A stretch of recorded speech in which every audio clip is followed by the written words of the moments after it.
तो आज के इस डीप डाइव में हम कुरेदते हैं एक बहुत ही दिलचस्प ऐतिहासिक पल को।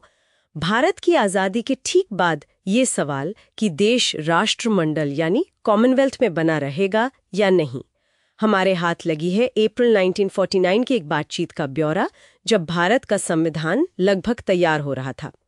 ये बातचीत हुई थी श्री BN राव और ब्रिटेन के उस वक्त के लॉर्ड चांसलर लॉर्ड जॉविट और सर स्टाफर्ड क्रिप्स के बीच। चलिए इसी बातचीत की गहराइयों में उतरते हैं और कोशिश करते हैं समझने की कि भाई दोनों पक्षों के मन में असल में क्या चल रहा था। बिल्कुल, और ये बड़ा महत्वपूर्ण मोड़ था। एक तरफ श्री BN राव थे जो जाहिर है भारत का पक्ष रख रहे थे, और दूसरी तरफ थे ब्रिटिश सरकार के दो बड़े नाम। दिलचस्प बात यह है कि राव ने, जैसा आपने कहा, ये तो माना कि भाई ब्रिटेन और कुछ और देशों में राजशाही को लेकर एक खास किस्म की भावना है, एक सम्मान है, लेकिन साथ ही उन्होंने जोर इस बात पर दिया कि भारत की अपनी राजनीतिक जमीनी हकीकतें थीं, कुछ ऐसी मुश्किलें थीं जिन्हें नजरअंदाज नहीं किया जा सकता था। हाँ, और ये हकीकतें, ये मुश्किलें क्या थीं?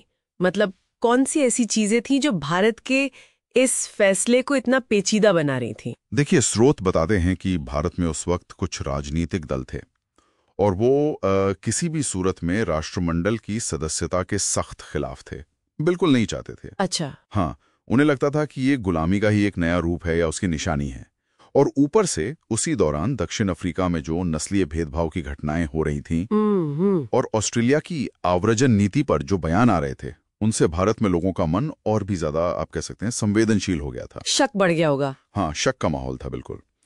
तो ऐसे में प्रधानमंत्री के लिए कोई भी कदम उठाना वो बहुत ही नाजुक काम था, बहुत सोच समझ कर करना था। समझ गए। तो इसका मतलब राव एक तरह से ये कह रहे थे कि भाई अगर आप वाकई चाहते हैं कि भारत इस समूह में बना रहे तो रास्ता आसान बनाइए। सही। मतलब कोई ऐसी शर्त मत रखिए जिससे ऐसा लगे कि भारत की जो नई नई आजादी है उस पर कोई आंच आ रही है। बिल्कुल सही। भले ही वो शर्त आपको, मतलब अंग्रेजों को, अपनी भावनाओं के हिसाब से जायज क्यों ना लगे। सही पकड़ा आपने। राव का संदेश बिल्कुल साफ था, इसे आसान बनाओ, कॉम्प्लिकेट मत करो। अब सवाल ये था कि अंग्रेज इस सब पर क्या सोच रहे थे, उनका क्या नजरिया था।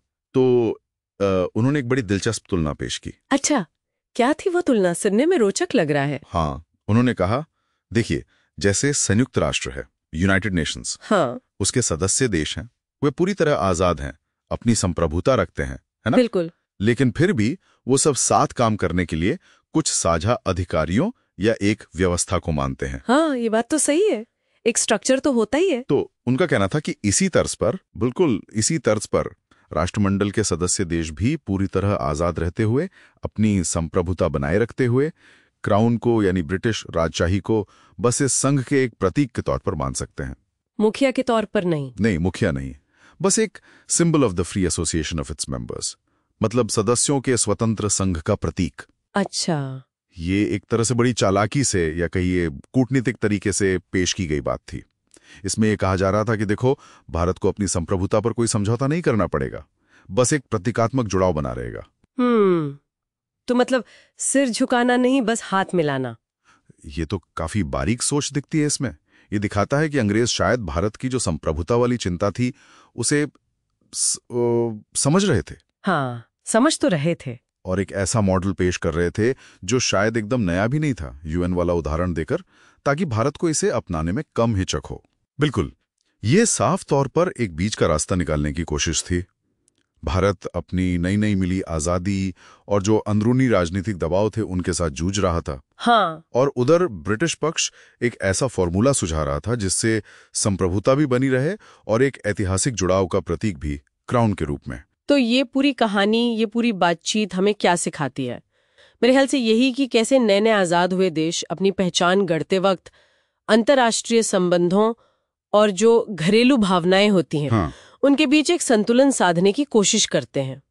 बड़ा नाजुक काम होता है ये। हाँ, बिल्कुल। और ये भी कि कूटनीति में कैसे प्रतीकों और परिभाषाओं के जरिए मुश्किल गांठों को खोला जा सकता है। ये बातचीत दिखाती है कि समाधान निकालने के लिए दोनों तरफ से एक लचीलापन था और एक दूसरे की मजबूरियों को समझने की कोशिश भी थी। तो चलते चलते एक सवाल हम अपने श्रोताओं के लिए छोड़ जाते हैं सोचने के लिए। आज की दुनिया में जहां हम देखते हैं कि राष्ट्रवाद और अंतर्राष्ट्रीय सहयोग के बीच अक्सर तनाव बना रहता है, क्या इस तरह की नाजुक संतुलन साधने वाली बातचीत आज भी मुमकिन है? और अगर है तो उसका रूप क्या होगा? क्या वो अलग होगा 1949 से? सोचने वाली बात है।